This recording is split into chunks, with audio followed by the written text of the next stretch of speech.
CWMA ನೀಡಿದ್ದ ತಮಿಳುನಾಡಿಗೆ ನೀರು ಬಿಡುವಂತ ಆದೇಶವನ್ನ ಕಡ್ಡಾಯವಾಗಿ ಪಾಲಿಸುವಂತೆ ಸುಪ್ರೀಂ ಕೋರ್ಟ್ ಮಹತ್ವದ ಸೂಚನೆ ಕೊಡ್ತಿದ್ದಂತೆ ಮಂಡ್ಯದಲ್ಲಿ ರೈತರ ಹೋರಾಟ ಇನ್ನಷ್ಟು ತೀವ್ರಗೊಂಡು ಬಿಟ್ಟಿದೆ.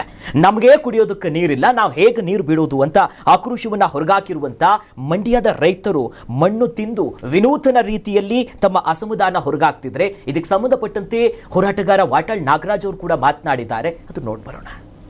ರೈತರಿಗೆ ಈ ಸರ್ಕಾರ ಮೋಸ ಮಾಡ್ತಾ ಇದ್ದಾರೆ, ಕದ್ದು ಮುಚ್ಚಿ ನೀರು ಬಿಡ್ತಾ ಇದ್ದಾರೆ. ನಮ್ಮ ರಾಜ್ಯದ ಜನ ಕಂಗಾಲಾಗಿದ್ದಾರೆ. ಮಂಡ್ಯದಲ್ಲಿ ತೀವ್ರ ಕಣ್ಣೀರಿನ ಕತೆ. ವಿಧಾನಸಭೆಯಲ್ಲಿ ಪರಿಣಾಮಕಾರಿಯಾಗಿ ಮಾತಾಡ್ತಾ ಇಲ್ಲ ವಿರೋಧ ಪಕ್ಷದವರು. ಜೆಡಿಎಸ್ನವರು ಅವ್ರದೇ ರಾಜಕೀಯ, ಅವ್ರ ಪಕ್ಷದ್ದೇ ಒಂದು ರಾಜಕೀಯ. ಅವ್ರಿಗೆ ಕಾವೇರಿ ನೀರು ಬಿಟ್ಟಿರೋದು ಅವ್ರಿಗೂ ಬೇಕಾಗಿಲ್ಲ. ಮತ್ತು ಕಾಂಗ್ರೆಸ್ನಲ್ಲಿ ಅವ್ರಿಗೂ ಬೇಕಾಗಿಲ್ಲ. ಕಾಂಗ್ರೆಸ್ ನೀರು ಬಿಡ್ತಾ ಇದ್ದಾರೆ. ನಮಗೆ ನಿಜವಾಗ್ಲೂ ಕಣ್ಣೀರಾಗ್ತಾ ಇದೆ, ನೋವಾಗ್ತಾ ಇದೆ. 22ನೇ ತಾರೀಕು ಬೆಂಗಳೂರಿನಿಂದ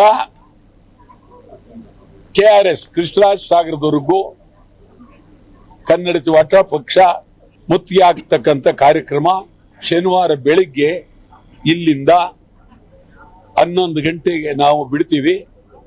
ಅಲ್ಲಿ KRS ಹತ್ರ ತೀವ್ರ ಪ್ರತಿಭಟನೆಯನ್ನ ಮಾಡ್ತೀವಿ.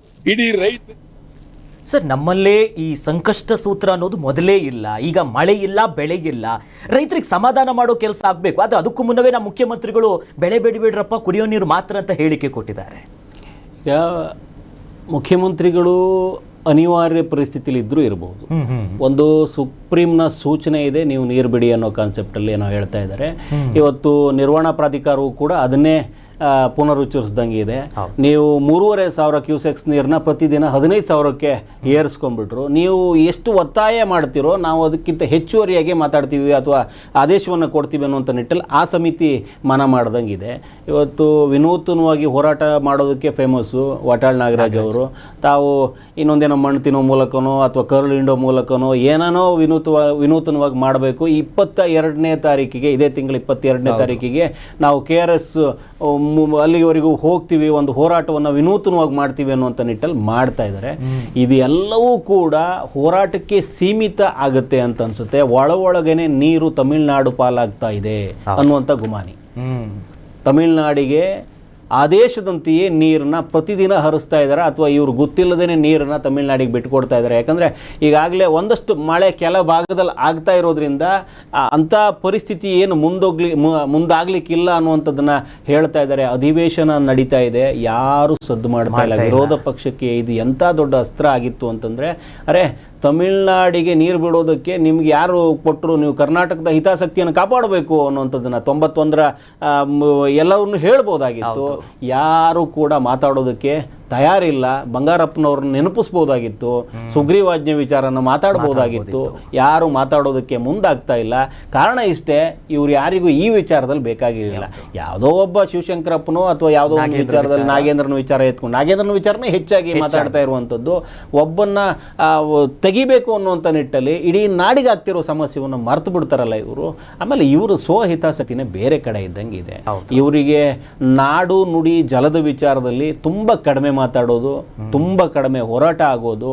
ಇವರಿದ್ದಾಗ ಇವರು ಸುಮ್ಮನೆ ಒಂದಷ್ಟು ನಾವು ಇದ್ದೀವಿ ಅಂತ ತೋರಿಸ್ಕೊಳ್ಳೋದಕ್ಕಷ್ಟೇ. ಬರೀ ಹೋರಾಟಗಾರರಿಗೆ ಮಾತ್ರ ಕಾವೇರಿ ನೀರಾ?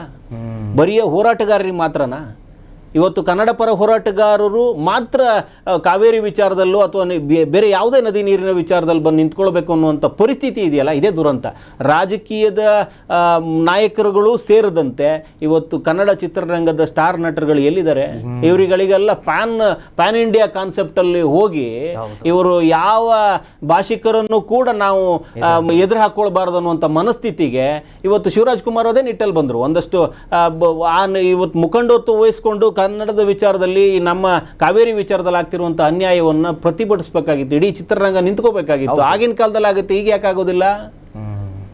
ಈಗ ಸಮಸ್ಯೆ ಬಿಗಡಾಯಿಸ್ತಾ ಇದೆ. ನೀವು ಮೌನವಾಗಿದ್ದರೆ ಹೆಂಗೆ? ರಾಜಕೀಯದವರ ಜೊತೆಗೆ ನಿಂತ್ಕೊಳ್ಳೋದಕ್ಕಿಂತ ಇವತ್ತು ಹೋರಾಟಗಾರರ ಜೊತೆ ನಿಂತ್ಕೊಂಡ್ರೆ ಯಾವುದು ಲೆಕ್ಕಕ್ಕೆ ಬರೋದಿಲ್ಲ. ನಿಮಗೆ ಪಕ್ಷಾತೀತವಾಗಿ ನಿಂತ್ಕೋಬಹುದು. ಯಾವುದಾದ್ರು ರಾಜಕೀಯ ಪಕ್ಷದ ಜೊತೆ ನಿಂತ್ಕೊಂಡ್ರೆ ಮಾತ್ರ ತಾನೇ ನಿಮಗೆ. ಮದುವೆಗೆಲ್ಲ ಹೋಗ್ಬಿಟ್ಟು ಹಾಡು ಹಾಡೋದಕ್ಕಿಂತ ಹೌದು, ಇವತ್ತು ಸುದೀಪ್ ಹೋಗಿ ಹಾಡು ಹಾಡ್ತಾ ಇದ್ರು. ಆ ಹಾಡೆಲ್ಲ ಹಾಡೋದಕ್ಕಿಂತ, ನಲ್ಪಾಡ್ ಮದುವೆಗೆ ಹೋಗಿ ಸುದೀಪ್ ಹಾಡಾಡೋದಕ್ಕಿಂತ 4 ದಿನದ ಹಿಂದೆ ಹೋರಾಟಗಳಿದ್ದು ಇವತ್ತಿಗೂ ಹೋರಾಟ ಚಾಲ್ತಿಯಲ್ಲಿದೆ. ಯಾವ ಹೋರಾಟಗಾರರ ಜೊತೆಗೂ ನೀವಿಲ್ಲ. ಧ್ವನಿ ಆಗ್ಬೋದಾಗಿತ್ತು ನೀವು ಹಾಡಾಡೋದಕ್ಕಿಂತ. ಆ ಕಾವೇರಿ ವಿಚಾರದಲ್ಲಿ ನಾವು ಯಾವುದೇ ಅನ್ಯಾಯ ಆಗೋದಕ್ಕೆ ಬಿಡೋದಿಲ್ಲ. ನಾವು ನಾಡಿನ ಜನರ ಜೊತೆ ನಿಂತಿದ್ದೀವಿ ಅಂತಂದ್ರೆ ಚಿತ್ರರಂಗಕ್ಕೂ ಒಂದು ಬಲ ಕೊಟ್ಟಿರೋರೇನೋ ಜನ. ನೀವು ಅವ್ರ ಜೊತೆಗೆ ನಿಂತ್ಕೊಳ್ಳೋದಿಲ್ಲ. ನಿಮ್ಮ ಜೊತೆಗೆ ಅವ್ರು ಯಾಕೆ ನಿಂತ್ಕೋಬೇಕು ಅಂತ ಯೋಚನೆ ಮಾಡ್ತಾರೆ ಅಷ್ಟೇ. ಬರೀ ನೀವು ನಿಮ್ಮ ಅಭಿಮಾನಿಗಳು ಮಾತ್ರ ನಿಂತ್ಕೋಬೇಕಾಗಿದೆ. ರಾಜಕೀಯ ನಾಯಕರುಗಳು ಕೂಡ ಹಾಗೆ ಮಾಡ್ತಾ ಇದ್ದಾರೆ.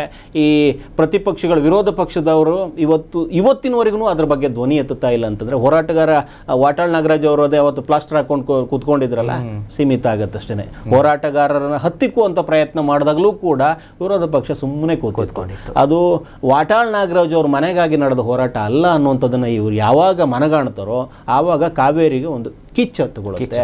ಕಾವೇರಿನ ನಾವು ಉಳಿಸ್ಕೊಳ್ಬೇಕು. ತಮಿಳ್ನಾಡಿಗೆ ಸೀಮಿತ ಆಗಬಾರದು. ತಮಿಳ್ನಾಡಿಗೆ ಸೀಮಿತ ಆಗುವಂತೆ ರಾಜ್ಯ ಸರ್ಕಾರ ನಡ್ಕೋಬಾರ್ದು. ಆ ನಿಟ್ಟಲ್ಲಿ ಒಂದಷ್ಟು ಕೆಲಸ ಕಾರ್ಯಗಳಾಗುತ್ತವೆ. ಇಲ್ಲ ಅಂತಂದ್ರೆ ಇವರು ಒಳ ಒಪ್ಪಂದ ಮಾಡ್ಕೊಂಡು ಈಗ ಏನು ರಾಜಕೀಯ ಮಾಡ್ತಾ ಇದ್ದಾರೋ ಇದೇ ಮುಂದುವರಿಯುತ್ತೆ.